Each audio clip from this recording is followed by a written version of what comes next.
G'day, mate.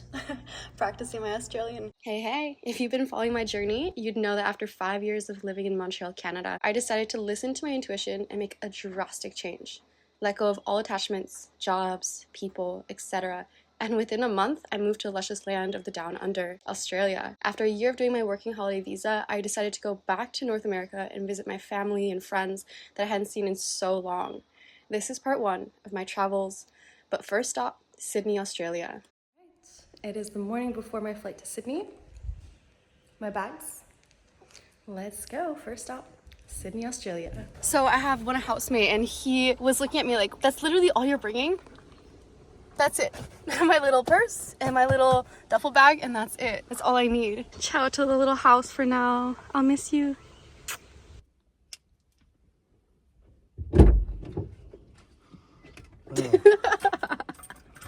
Alright, let's go.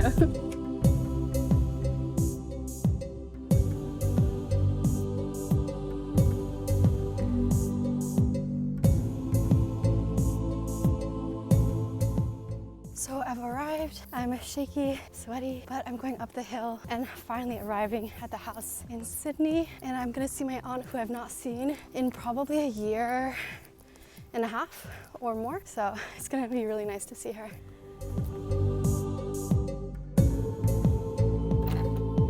Hello! Merci! Hi! Hello! Good morning! It is like 7 a.m. in Sydney, Australia, and I've been up for about 30 minutes or more. My alarm rang and I just had such a hard time sleeping today. So it took me like a good chunk of time to finally get up, make coffee. I'm doing my makeup right now. I'm just gonna do like this because my eyes are kind of dark underneath, and I am meeting with a friend in Coogee Beach. I'm just so glad that I have friends in Sydney. I think that's so epic. Last time I came to Sydney, I just joined all the, oh my god, I look crazy. I went to all the run clubs and fitness groups that were on Bondi Beach, and I just made a ton of friends. And I was just so proud of myself because these are people that are like, they have their shit together. These are young professionals. They all have their own jobs, their own lives, very smart individuals. Ever since I joined those groups last year in Christmas time, I've just like stayed connected with them, and some of them have even come and visited me in Byron Bay since. And now that I'm back in Sydney, I texted my favorites, the ones that I felt like people that I feel really comfortable with and that like inspire me. My time is just really precious here, so I'm trying to do it in a smart way. And I'm going to the Sydney Run Club tomorrow morning, so I'll probably see a lot of them there. They all go to the same events, so that's what's gonna happen during my time here. Okay, what's next? So that's the plan. I'm gonna take you with me into town. Otherwise, yesterday was super fun. I arrived, I got to see my aunt and my uncle. We went for some food, we went to the beach, and it was just so nice. It's nice to get out of the bubble that I was living in Byron, which is so beautiful, but I was just so engulfed in it that I forgot there's something else beyond that. It's such a weird phenomenon in Byron Bay that people just get stuck in there.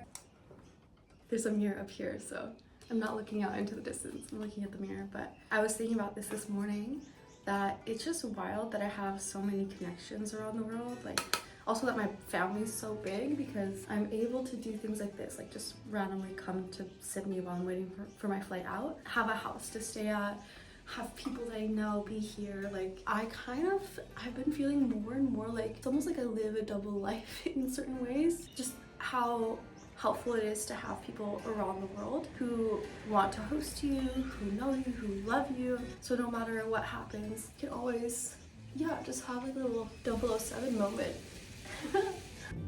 All right, let's make a beast of the day.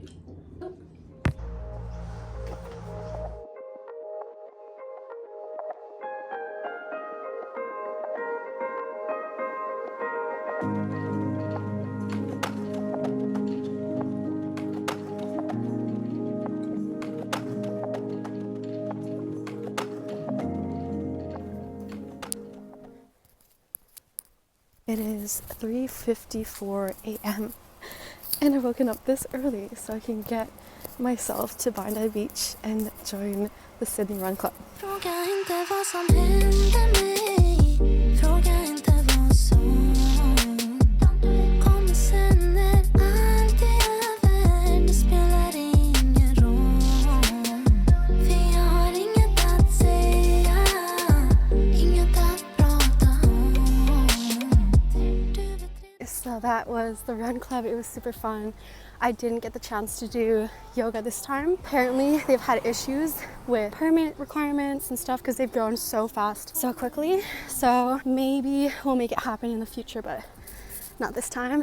I am kind of dead. I had a smoothie afterwards with the gang and I know I'm about to crash soon. My friends encouraged me to walk around Sydney a bit more before I head home. There's also just so much beautiful architecture, so I'm gonna see if I can just spot cool buildings and maybe even get to the Sydney Opera House and then go from there. So right there is the ferry, and then I don't know how many minutes we'll get home.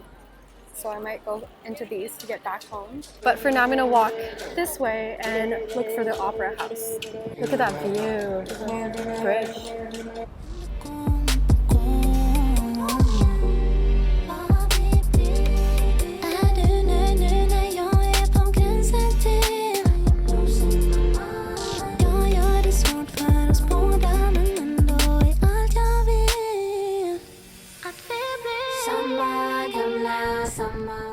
I think I'm gonna go walk this way.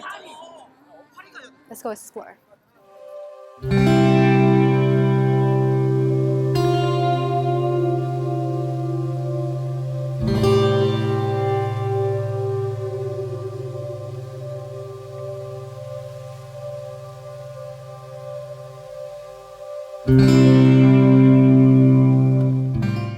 The more that I travel, the more that I have moments where I'm thinking to myself, wow, how is this real? Like, I tried to be as present as possible, but like the colors are so vibrant that I'm trying to memorize just how neon it is, or just trying to remember the architecture. There's so much to see, and I'm just sometimes overwhelmed with how much there is, especially in Australia. It's just so beautiful.